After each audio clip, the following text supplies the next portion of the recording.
Cerita alaming lelembut.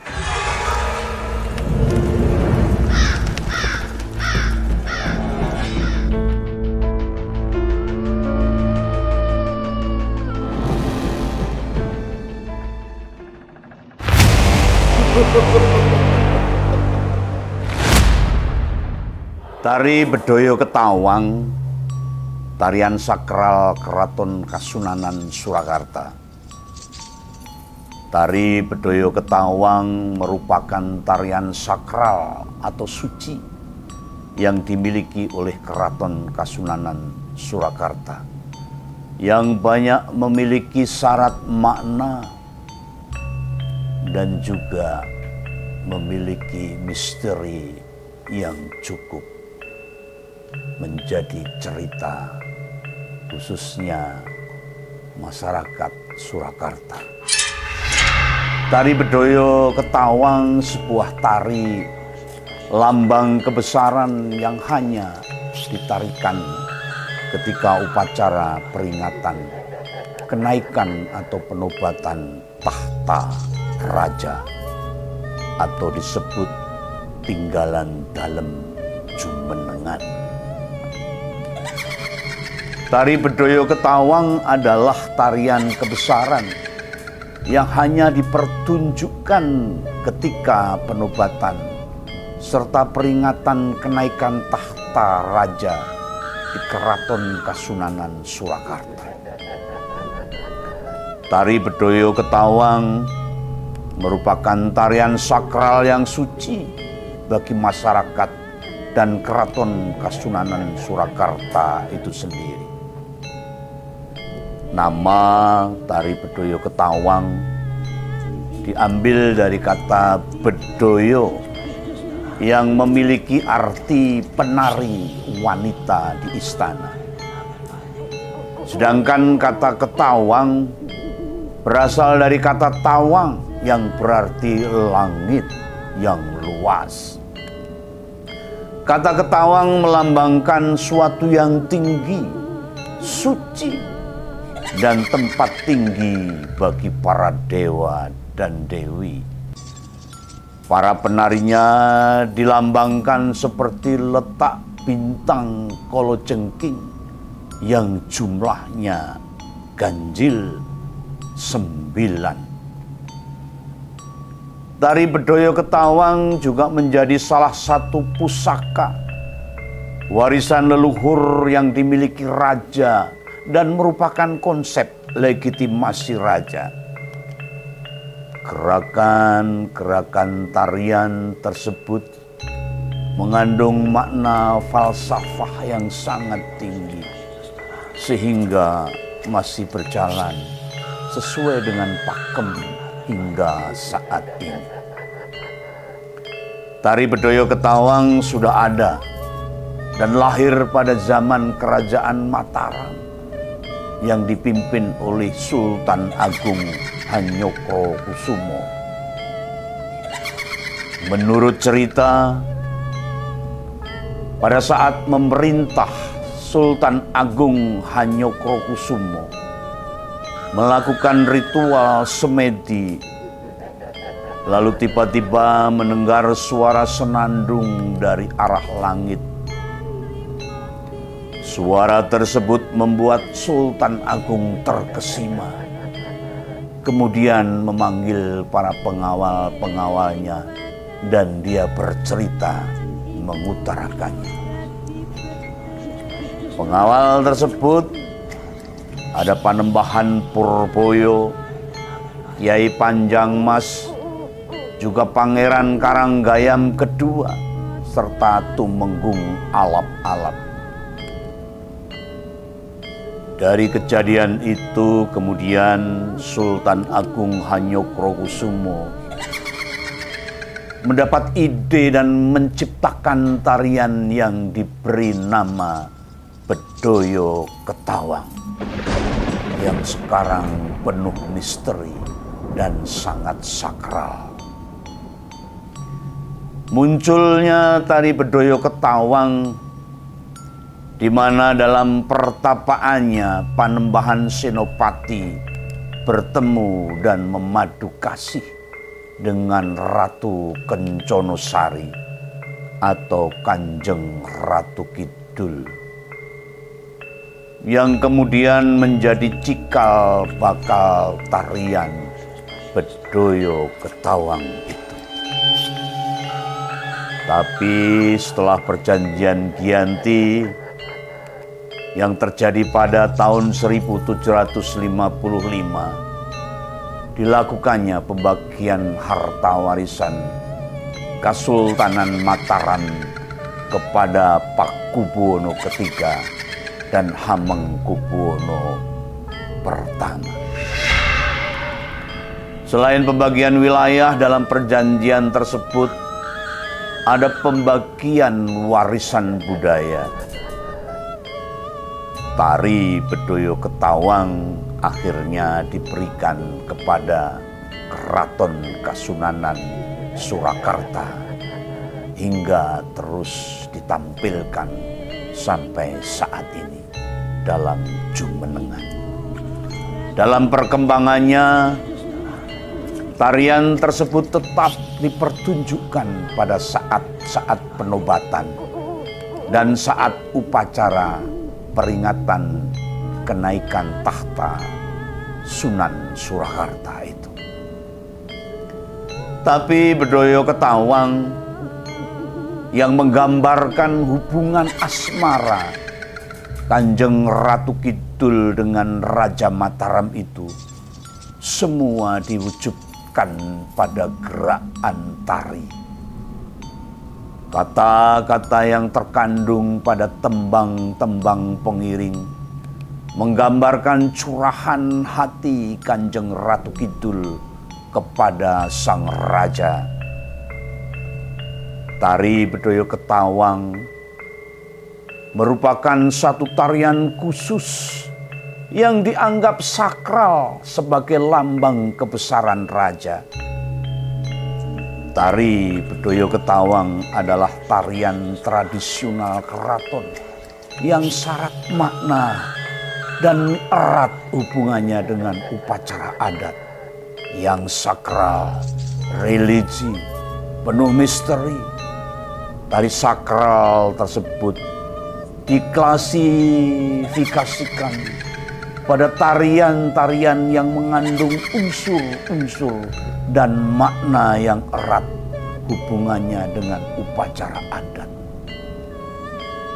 Sakral atau religius dan tarian percintaan romantisme, adat upacara, tari Bedoyo Ketawang bukan tarian yang tidak bisa untuk dipertontonkan semata-mata. Karena hanya ditarikan untuk sesuatu yang khusus, yang penuh misteri dan sakral, dan dalam suasana yang resmi sekali. Seperti pada saat upacara kenaikan tahta raja, ataupun saat penobatan serta pemilihan raja yang baru.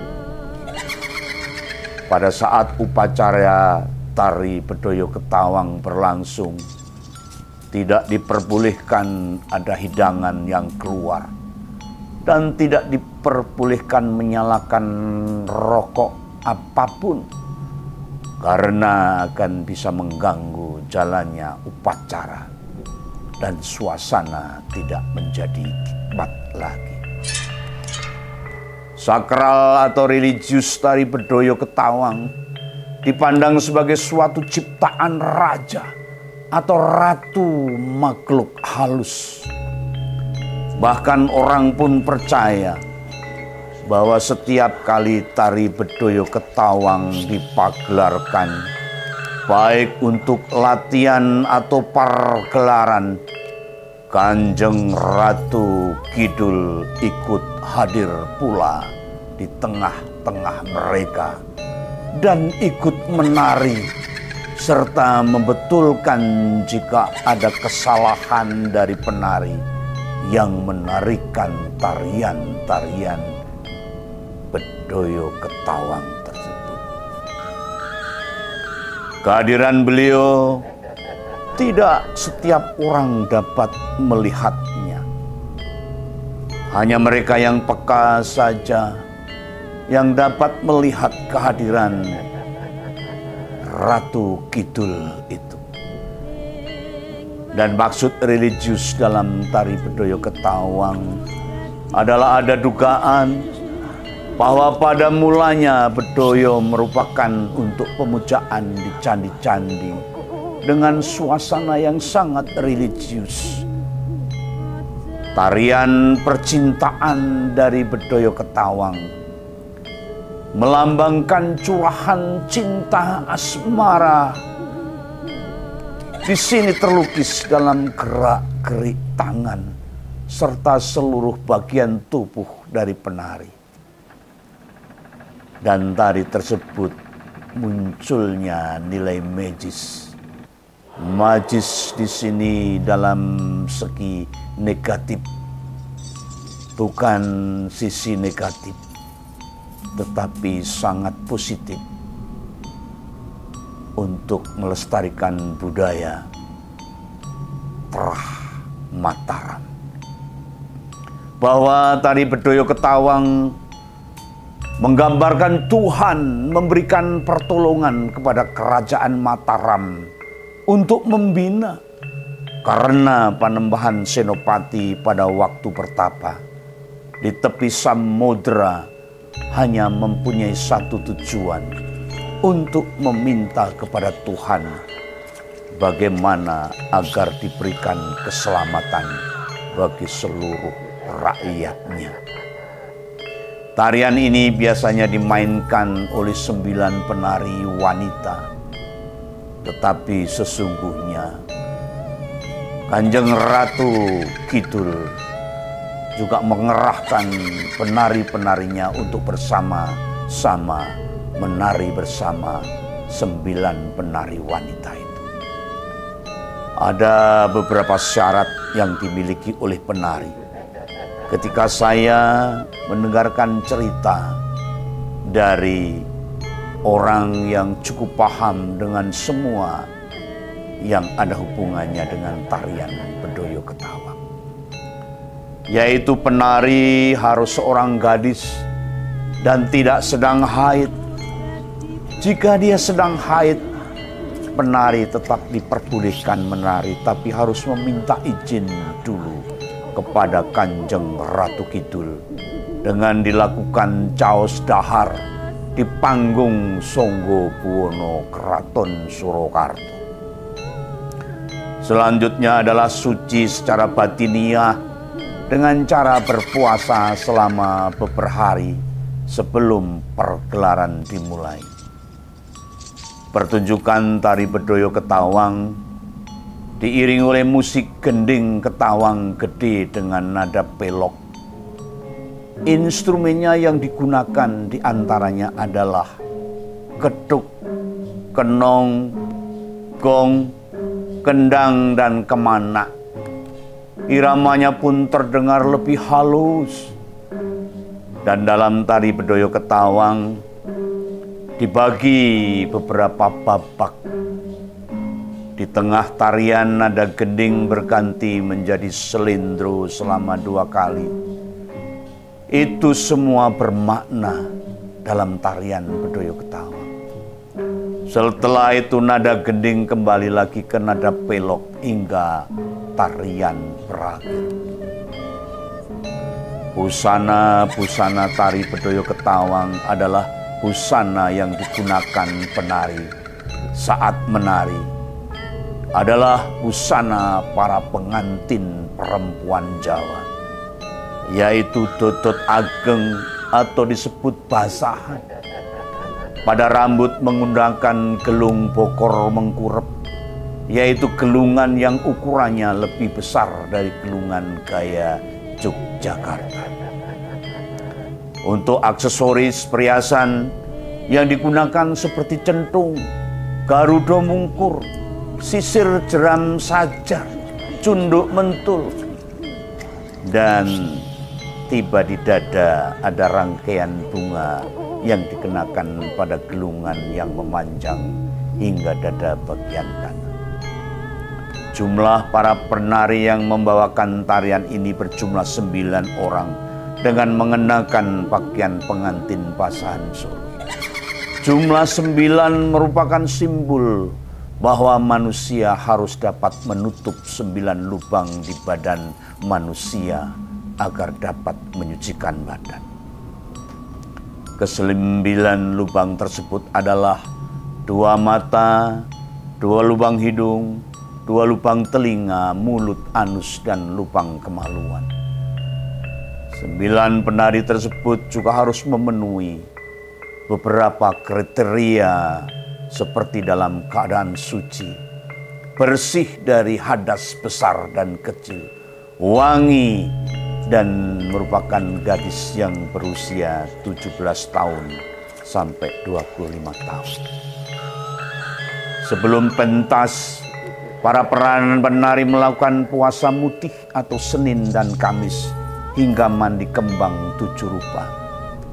Pada tiap-tiap syarat punya nilai filosofi sendiri.